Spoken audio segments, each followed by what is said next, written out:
Remember, remember, the 5th of November. Today, I, Duff Boy, shall be reviewing the amazing V for Vendetta, starring Hugo Weaving and the sexy as well as beautiful Natalie Portman.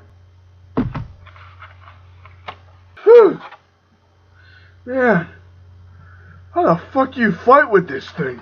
Anyway, yes, I am going to be reviewing V for Vendetta, which, in my opinion, is DC Comics' best movie. Yeah, I just went there. I think it's better than The Dark Knight. Now, why do I think that?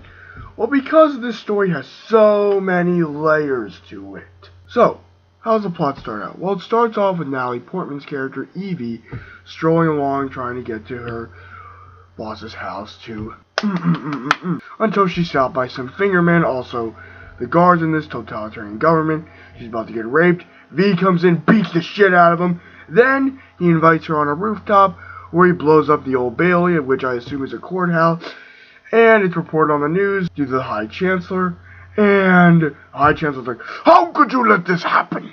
I don't want to hear that music again." Yeah, the High Chancellor's a totalitarian douchebag. How the media manipulates what a government does unjustly, where V basically breaks through the news office where Natalie Portman works, and he threatens to blow everyone up if they don't show his tiny mini DVD. And of course, you have to see the speech. Good evening, London. Allow me first to apologize for this emergency channel. I do, like many of you, appreciate the comforts of everyday routine, the security of the familiar, the tranquility, repetition. Bloody hell. I enjoy them as much as any bloke. But in the spirit of commemoration, whereby those important events of the past, usually associated with someone's death or the end of some awful bloody struggle, are celebrated with a nice holiday, I thought we could mark this November the 5th, a day that is sadly no longer remembered, by taking some time out of our daily lives to sit down and have a little chat. There are, of course, those who do not want us to speak. Let me think. I suspect even now, orders are being shouted into telephones, and men with guns will soon be on their way. It's Chancellor Sutler. Damn it! Why? Because while the truncheon may be used in lieu of conversation, words will always retain their power. Words offer the means to meaning, and for those who will listen, the enunciation of truth. And the truth is, there is something terribly wrong with this country, isn't there? You designed it, sir. You wanted it foolproof. You told me every television in London. Cruelty and injustice, intolerance and oppression. And where once you had the freedom to object, to think and speak as you saw fit, you now have censors and systems of surveillance coercing your conformity and soliciting your submission. We need cameras. How did this happen? Who's to blame? Well, certainly there are those who are more responsible than others, and they will be held accountable. But again, truth be told, if you're looking for the guilty, you need only look into a mirror. I know why you did it. I know you were afraid. Who wouldn't be? War, terror, disease. There were a myriad of problems which conspired to corrupt your reason and rob you of your common sense. Fear got the best of you, and in your panic you turned to the now High Chancellor Adam Sutler. He promised you order, he promised you peace, and all he demanded in return was your silent, obedient consent. Inspector, you're almost through. Last night, I sought to end that silence. Last night, I destroyed the Old Bailey to remind this country of what it has forgotten. More than 400 years ago, a great citizen wished to embed the 5th of November forever in our memory. His hope was to remind the world that fairness, justice, and freedom are more than words. They are perspectives. So if you've seen nothing, if the crimes of this government remain unknown to you, then I would suggest that you allow the 5th of November to pass unmarked. But if you see what I see, if you feel as I feel, and if you would seek as I seek, then I ask you to stand beside me 1 year from tonight, outside the gates of Parliament, and together we shall give them a 5th of November that shall never, ever be forgotten. Yes, that was truly amazing and inspiring. And that's what gets people motivated, the idea of us, the people, taking back our government. That's what V for Vendetta really does well. Then Evie starts living with V for a long time. Then she escapes after V's going on his revenge quest to kill all the people who fucked him over. So she escapes, but then gets captured and is tortured. And these torture scenes are so emotional.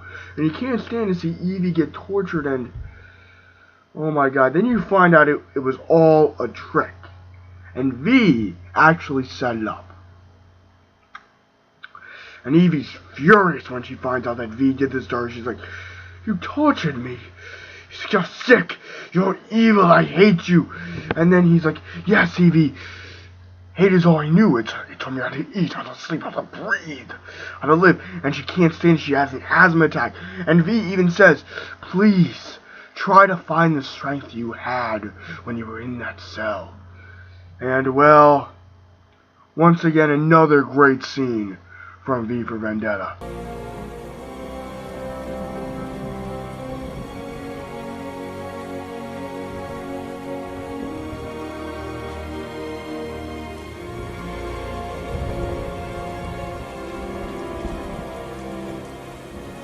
Got us in the rain.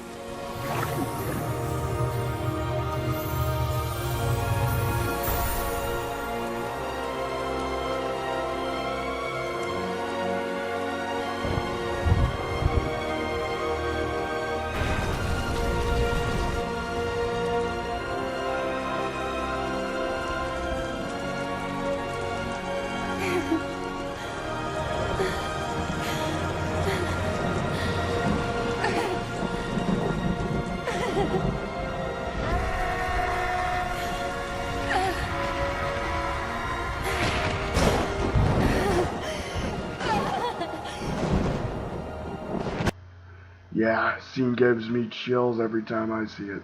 Then afterwards, the revolution starts coming in. One Fingerman goes too far and shoots an innocent kid wearing a Guy Fawkes mask or V's mask, and people are like, "Motherfucker!" and they start revolting. And then it's just, this sequence is so cool. Just to see the people rise up and take back their country from an evil totalitarian rule. And it shows that for a revolution to truly succeed, they need a symbol. They need a leader. They need someone to lead them in the right direction. And that's what happened. So then V's like, "Okay, I'm gonna fuck up the Chancellor for what he's done." And the action scene, oh my god, I love this scene. Because it just shows how badass V. He just takes his knives out, just throwing them all at the Fingerman, beats down the head Chancellor guy, and the main police guy shooting V. He's like, "Why won't you die?" He's like, "I am an idea. And ideas never die." Whooshink! And then V dies in Evie's arms. And V says to Evie, "Only you can set the train in motion," which has a bunch of explosives on it. And she's like, "You're really going to let me decide this?"